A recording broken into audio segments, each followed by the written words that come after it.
So when I got this Tandy Model 200 portable computer, when I put batteries in it, it had nothing but garbage on the screen. Actually, not even garbage, just lines, random lines on the screen. Didn't see any text at all. And I was thinking, okay, well, it's obviously got some kind of problem.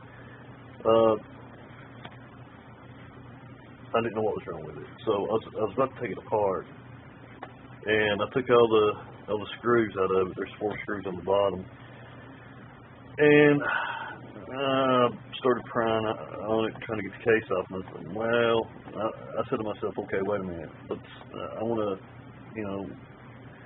I'll watch. There's a guy on YouTube called Hey Bert, and he did an episode, a video about taking apart a Tandy Model 200 computer. So I started watching that video, and it got me thinking, wait a minute,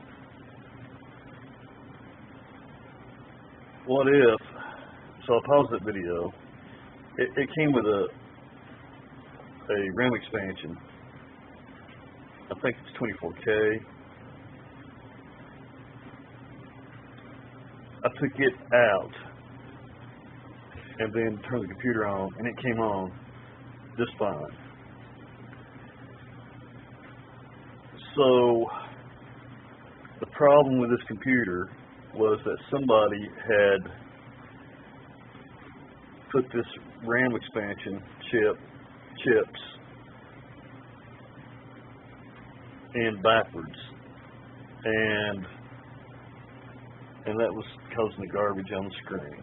And so I just flipped it around, and the prongs on this is really delicate, even more delicate than a regular chip. But I got that in there, and it now sees 2 banks of memory, so that's awesome.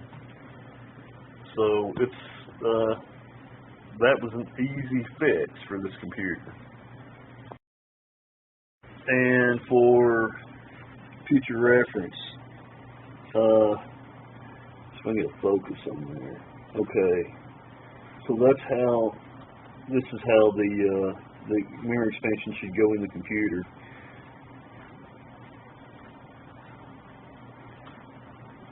Where it says option RAM number 2, and under this it says option RAM number 1, and it should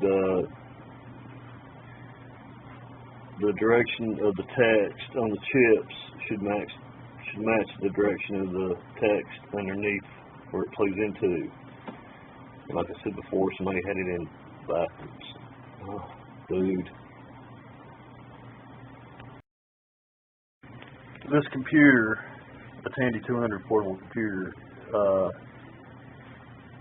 is in kind of rough condition.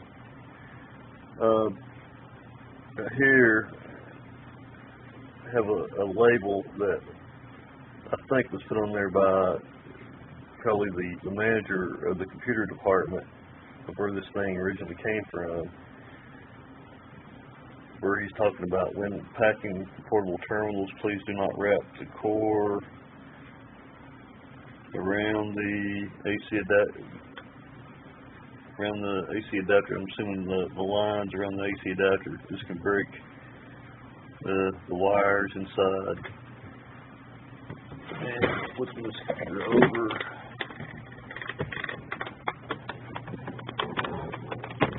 Sorry about the shot there.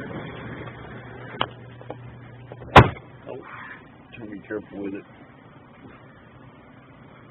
Property of the Marietta Times in Ohio. Well, that's wild.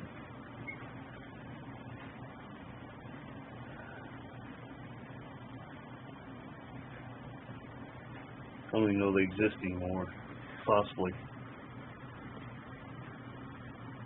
So I'll put the RAM expansion cover back on.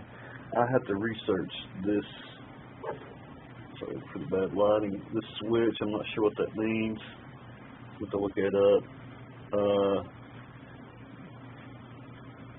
the cover for the battery compartment will pop off, so I got a piece of electrical tape holding it.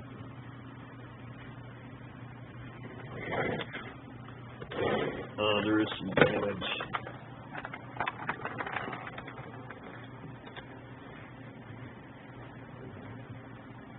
That connector, that BB9 connector, is obviously damaged, but none of the pins are shorting each other out, so that's good.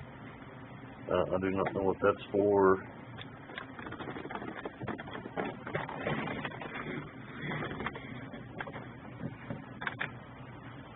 On the side, got power port, and that's the dim control. Unlikely we'll be able to get the screen on there. You can kind of see it.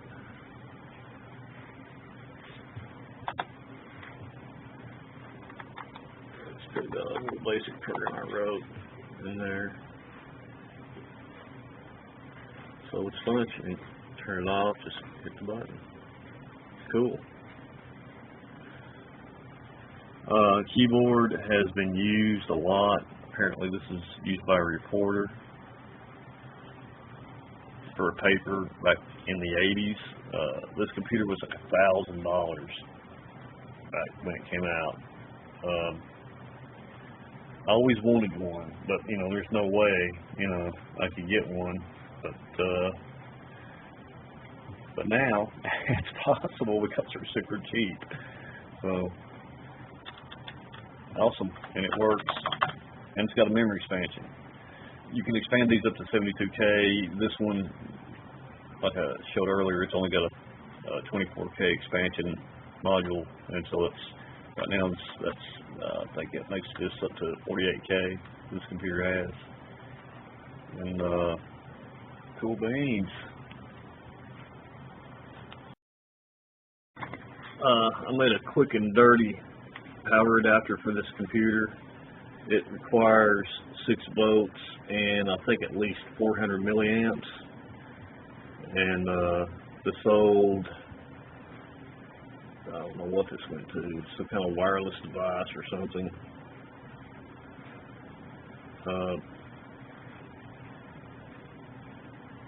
It's supposed right voltage and milliamps. I think this ranges from like 5.8 to 6.2 volts, something like that. And I tested it with my multimeter, and it's got plenty of amperage. I think it goes up to like 1.5 amps or something. It's kind of just a quick,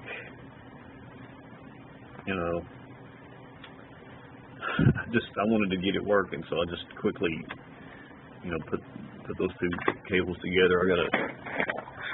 I had a cable that I cut off something. I don't know what it was, but I needed that connector. And very important to note, this is center ground, so the outside part here is positive and the center part is negative. So very important to note. I do some research to find that information out. Longer than I thought it was going to take me to, but I need to know that before I wired it up. So I did test this out. It works. So cool beans. Score.